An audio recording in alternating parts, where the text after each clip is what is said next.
Saat di perjalanan menuju ibu kota, mereka melewati jalan yang sangat terjal. Naura ingin bergantian dengan Takato, namun dia malah asik tidur. Dan dia pun bermimpi. Mimpi ini seperti masa lalunya.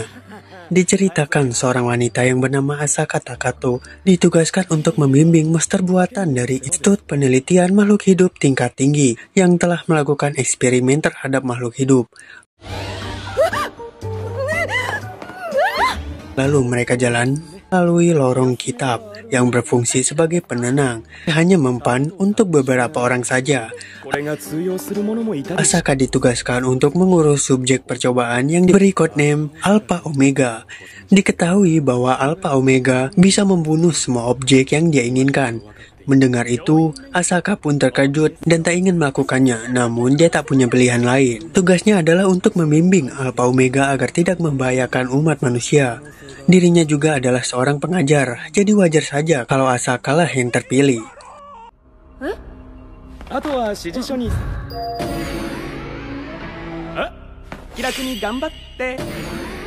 Kemudian Asaka masuk ke dunia buatan di mana ada satu rumah di sana.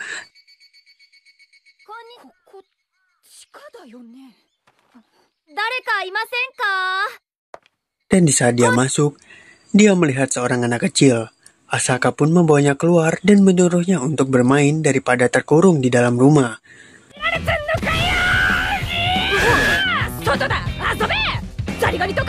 Saat di luar, anak itu melihat bayangan yang ingin menyelakai Asaka, dan dia pun membunuhnya. Dia bilang kalau itu kemungkinan iblis, dan biasanya mereka datang untuk menyerangku. Lalu mereka berdua pun ingin kembali ke rumah karena hari sudah mau gelap. Sebelum itu, Asaka menanyakan namanya, namun dia hanya tahu kalau namanya adalah Alpha Omega. Karena lapar, dia mengajak Asaka untuk segera balik ke rumah. Kemudian, saat dia mandi, Asaka membuat pop mie untuk mereka makan.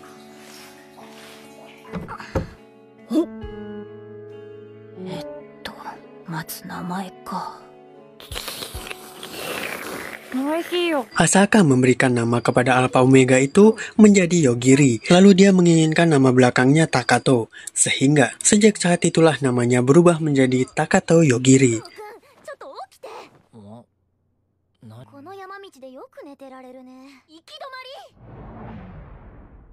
Saat terbangun, dia menanyakan mengapa mereka harus ke ibu kota. Padahal tujuan mereka adalah kembali ke dunia asal. Maka dari itu Takato ingin bertemu dengan Shion dan mungkin ada cara lain selain ke ibu kota. Kemudian saat ingin mencari jalan lain, mobil mereka terhadang sesuatu di belakang. Yang ternyata ada satu naga yang menghalangi. Maka dari itu Takato langsung membunuhnya.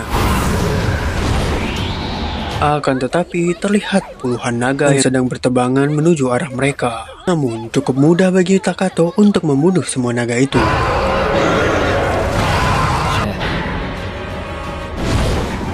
Lalu ada satu naga emas yang muncul di hadapan mereka. Namun Takato sama sekali tak merasakan niatan untuk membunuh dari naga itu. Lalu saat naga itu pergi, Takato menyuruhnya untuk menjelaskan apa yang sebenarnya terjadi.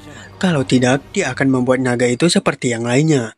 Sehingga naga itu pun langsung berhenti dan berubah wujud menjadi anak kecil. Dia berkata, anak itu sebenarnya menguji Takato apakah dia layak bertemu dengan Sword Master atau tidak.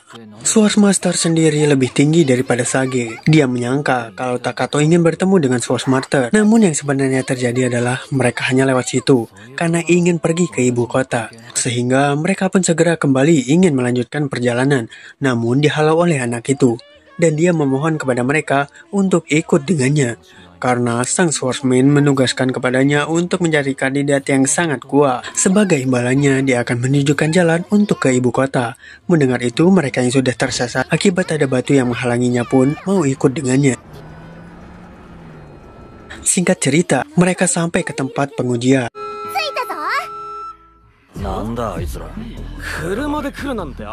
Swordmaster itu menyuruh para kandidat untuk saling membunuh sampai dia bilang untuk berhenti.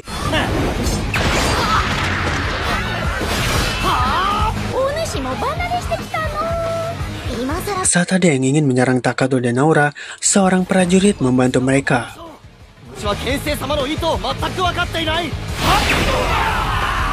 Di samping itu, Takato merasakan ada niatan untuk membunuh dari arah hutan, sehingga dia pun bertindak. Prajurit itu menyangka kalau mereka semua mudar karena dihukum oleh sang Swordmaster. Padahal Takato lah penyebabnya. Ada seorang yang terluka, hanya tinggal setengah badan saja. Dia meminta Naura untuk mengambilkan batu kristal dan memberikannya.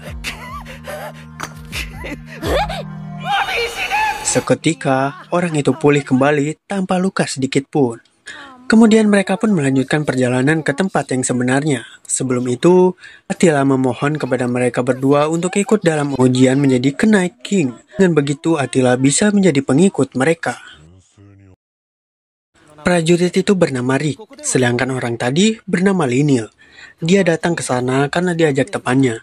Saat di perjalanan itu, Takato menanyakan kepada Rick tentang Divine King, dan dia berkata kalau Divine King adalah orang yang mengurus para dewa yang telah disegel atau yang disebut iblis. 1000 tahun yang lalu, dewa kegelapan telah disegel oleh Divine King sendiri. Meski dia telah disegel, namun makhluk buatan dewa kegelapan tersebut bekerja di seluruh negeri demi membuat tuannya bangkit. Untuk itu diadakan ujian penerus Divine King.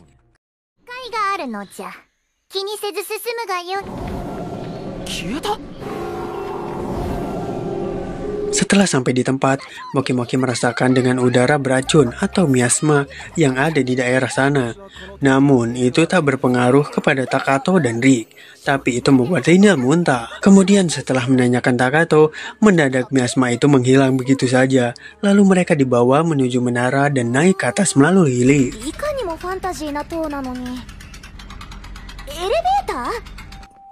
Sesampainya di atas, terdapat bola yang dinamakan ujung dunia, dan di dalam bola tersebut terdapat dua orang, yakni Swordman dan Dewa Kegelapan. Lalu seorang wanita yang bernama Fredika dengan sengaja menyerang dalam ujung dunia tersebut untuk mengalahkan Dewa Kegelapan. Namun itu tak seperti mengembalikan telapak tangan.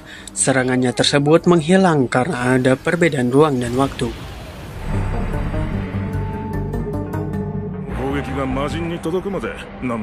Kemudian, seorang wanita menjelaskan tentang peraturan untuk menjadi Knight. Tujuan utamanya adalah pergi ke lantai pertama, dimulai dari atap ini dalam waktu 24 jam. Naura bertanya apakah Takato bisa membunuh mereka yang ada di bola ujung dunia tersebut. Menurut Naura, Takato tak bisa, karena mereka tak mengancam Takato, jadi mustahil bagi Takato untuk membunuhnya. Namun setelah melihat ekspresi dari Takato, sepertinya dia telah membunuhnya pada saat miasma tadi.